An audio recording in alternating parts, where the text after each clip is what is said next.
মার্কিন সামরিক বাহিনী শুক্রবার ইরাক এবং সিরিয়ায় ইরানি বাহিনী এবং তেহরান সমর্থিত মিলিশিয়া গোষ্ঠীর বিরুদ্ধে প্রতিশোধমূলক বিমান হামলা চালিয়েছে। গত সপ্তাহে সিরিয়া সীমান্তবর্তী জর্ডানে একটি সামরিক ঘাঁটিতে ড্রোন হামলার জবাবে যুক্তরাষ্ট্র এই হামলা চালালো।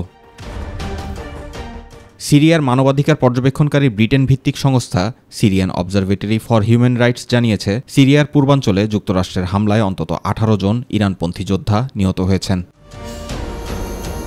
মার্কিন সামরিক বাহিনীর সেন্ট্রাল কমান্ড সেন্টকম এক বিবৃতিতে জানিয়েছে, বিমান হামলায় 125টিরও বেশি নির্ভুল অস্ত্র ব্যবহার করা হয়েছে। ইরানি বাহিনী ও তাদের সমর্থিত মিলিশিয়াদের যারা মার্কিন বাহিনীর ওপর হামলায় সহায়তা করেছিল তাদের কমান্ড অ্যান্ড কন্ট্রোল সেন্টার এবং গোয়েন্দা কেন্দ্রের পাশাপাশি রকেট, মিসাইল এবং ড্রোন স্টোরেজ অবকাঠামোতেও হামলা করা হয়েছে বলে জানিয়েছে সেন্টকম।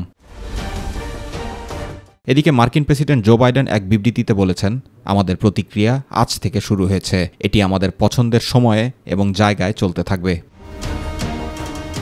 অপরদিকে সম্প্রতি উত্তেজনা বৃদ্ধির পরও এ বিষয়ে এখনও কোনো প্রতিক্রিয়া বা আনুষ্ঠানিক বিবৃতি দেয়নি তেহরান। ধারণা করা হচ্ছে এসব হামলার কারণে কী পরিমাণ ক্ষয়ক্ষতি হয়েছে সেসব খতিয়ে দেখছেন তারা।